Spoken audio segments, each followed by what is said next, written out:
pangutana diri, brother EJ. Di ba, red herring pala si Matic. Dili, brother gisuwat. Wala siya nangutana sa kuginatan. So, Matic na red herring pala si. Istorya sa ko bro. Nangutana ko nimo pamatud-an ba nimo nga si Ellen White buang. Nasa dayong design sa ingon mo sa doktor. Ha? Si Ellen White buang. Ingon mo sa doktor. Paminaw sa mga professional man ta diri. Mabitaw ni nga lahi ta nagpalahitan duwa.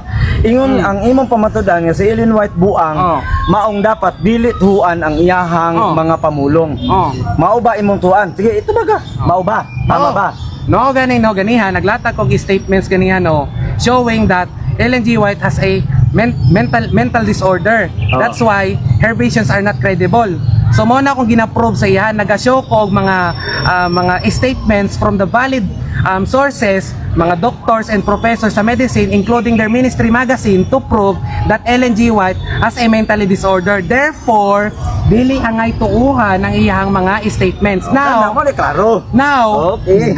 ang trabaho sa moopo sa negative side is i-debunk or i-refute ako ang gipresent na argument o magpakita po siya references nga dapat angay po tuuhan si Ellen G. White. Kaya lang, kung pakita ako karon og mga references, ako na hinoy affirmative. Yun sa man nimo pagsulat sa utok.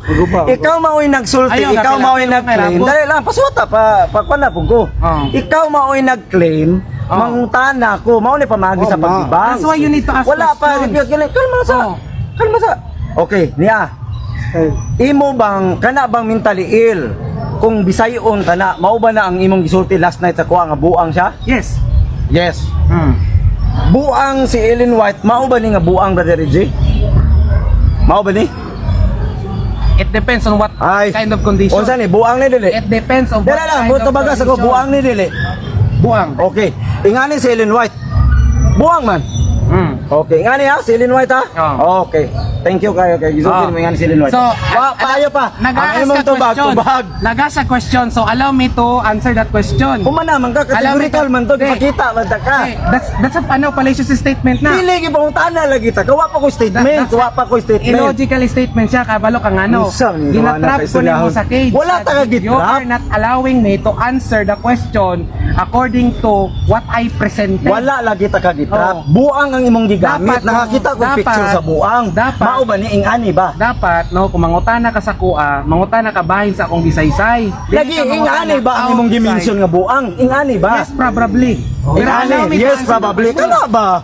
Kategorikal man ay But allow me to answer the question. Brother EJ, dili kinahanglan manghilak ta dire. Kinahanglan na nato mutubag sa categorical. Sa debate. Okay, next. Allowed ka mo explain sa imong answer categorical. Next Pag mo answer question. kag yes or no categorical, you are allowed to explain your answers. Next question. 1 minute. Oh, in 1 minute or seconds. Tigbakay ni, dili ni formal. Tigbakay ni. Paminaw sa. Okay, dia. Ako ay mangutana mo gumanin mo. Ay problema na. Ako ay mangutana mo inugumanin mo. Gilom sa. Sige. Kini bang depression, anxiety disorder, bipolar o kining The paper in which he intimated that Ellen G. White probably has a temporal lobe epilepsy and that this disease was the cause of her vision. So gikan na mi mismo sa ilahang ministry. So therefore I conclude Ellen G. White is mentally ill. Diba? According to the experts and then sa ilahang mga gina-propose nga mga ilang mga gina-publish nga mga ministry magazine. Tumaro to. ang among istorya dili mao sa iyang gisultiron. Ang among sabot pamatud-an niya nga si Ellen White buang.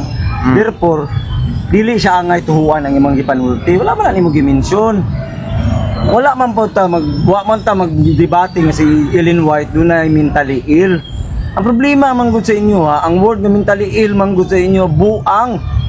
Mao nang mangutana ko sa imo ba karon tubaga sa ni si Ellen White ba buang nga dili siya angay tuhuan. Tubaga sa na. Oh sige tubag. Oo na o dili categorical man na. Buang ba siya or dili? Yes. Dili. Naisumpay na ba? Buang si Ellen White, therefore dili tuhuan iyang magipanulti. Oh yes, buang siya niya. Therefore dili angay tuuhan ang iyang mga visions because most of her visions. Wala mo na yung vision. Iyang mga gipanulti ba? kanang iyahabang kuan ba yung gipanudlo, I mean Bro. gipanudlo ba? Bro, Si Ellen dili White dapat ka buang, atong sabot si Ellen White Oh. buang, di por dili tuhuan ang Dili iyang dapat ka gipanudlo. magbuot sa kuang itubag. Dili mo man sabot na to before ka na ani diri. Dili kay kung magbuhat ka kung sa akong itubag, ang gusto rin nimo itubag na ko sa imo, kay katong moaya Dili mo yun nito sa bag. imo ha. Brother AJ, So, dili therefore- nito bag, sabot na to Oh. ni daan. Oh sige. Pabasahon ta ka ba? Di ko gusto maulawan ka pero niuyon ka nasa atong chat. Sige, Ang chat, pangutana, basahon ako ha. pangutana. Wait. Pangutana. Basahon ako. Pangutana. Pangutanan ako, basahon ako daan. LNG White is the model niya from the Methodist Church. 1 minute na lang. Oh. Then last, during 1850, when a period fellow believers ignored the testimony, the visions became less infrequent. So katong mga time nga wala na mituo sa iya sa iya mga vision kunuhay, nahimo na kanong less of frequent, dili na kanunay. Mag-usab-usab na kay wala naman ito sa iya. Og during this time, he fall into depression. And White sank into depression. Nasank siya into depression because no one believes in her. Diba? Na-depress siya kay dili naman siya katuuhan. Dili siya reliable, dili siya credible. And then later on, kay itong mga members sa ilang estate or members sa ilang family, pagtuo sa iya, dito ra na usab na pod, na frequent na pod o kanunay na pod na hitabo. Meaning to say, sa modern psychologist nato, ang ginabuhat ni Ellen White dere is kumbaga ang ginabuhat ni Ellen White dere kumbaga gina-convey more frequent if dagang mo to sa iya. Pero kung wala mo to sa iya, wala na lang sa iya, ana ba? Mo na yung ginahimo niya. Kay gusto niya mahimong convincing. And then na-release gikan sa magazine sa Seventh-day Adventist katong 1984 ministry magazine niya sa Seventh-day Adventist noong 1884. Was Ellen G. White an epileptic? Ang sabi dito, Can Wright diagnose Ellen G. White visions experience as a type of hysteria resulting from a blow to the head at the age of 9. Dr. Hodder likewise linked her visions and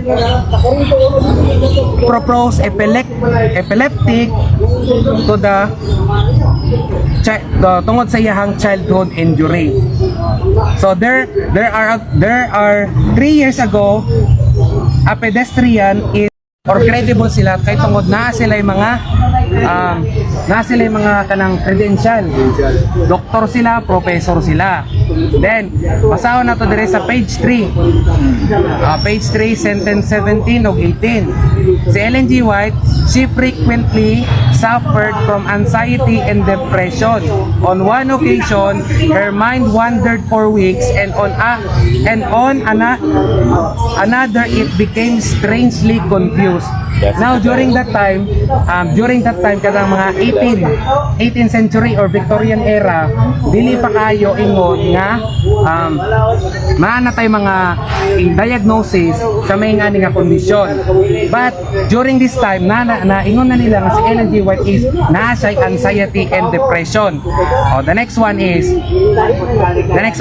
during 1850 si Ellen G. White kay ang mahitabo sa iya kaning makuyapan siya kalit.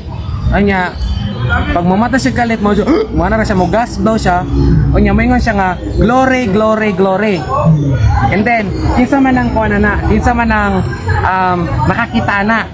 So basahon na to These episodes modeled into parts after the vision of the biblical prophets were unpredictable. She might be praying, addressing a large audience, or lying sick in bed when suddenly she would be off on a deep plunge in the glory. Often she would first shout, "Glory, glory, glory," which as Ron Graybill, Associate Secretary of the White Estate, o ilaning tauhan sa White Estate, has recently shown was a favorite exclamation of the Methodists of her day. So ang Methodist Church, nauna magod sila sa Seventh-day Adventist Church. So now, kinauna Methodist si Ellen White is nag-claim siya nga prophetess o propeta nga babae. And then ang Bible kinakondemn ang mga babae nga leaders nga nagaingon sa San Pablo nga ang babae sa simbahan magilom ra. Diba? Og dili mog tudlo. Mao nang giingon sa Biblia. And then ang challenge ani kay Ellen G. White is about sa iyang credibility. Tungod kay naa siya mga underlying conditions that nag-start when she was 9 years old. Nga gilabayan sa bato nga naigo siya sa iyahang naong sa iyang ilong dapit. Na nakuyapan siya unya nagkulap siya for how many days. And then during that time dili pa ingon nga advance ang studies about mental illness and mental condition. So pagkaabo katong nga time is dili pa kayo na define kung unsa jud ang iyang sakit. But later on natay mga basahon diriha nga mga documents nga gikan sa mga professor of medicines at mga psychiatrists and psychologists nga nagapamatuod nga si Ellen G. White is naa jud siya kanang mental illness or naa siya problema sa iyang pag-iisip. Una-una natong basahon na kay naman tay reference. Ang una-una natong basahon is about kay Roland L. Numbers and Janet S. Numbers. O kini silang duha. Wait sa basahon sa nato Kini silang duha kay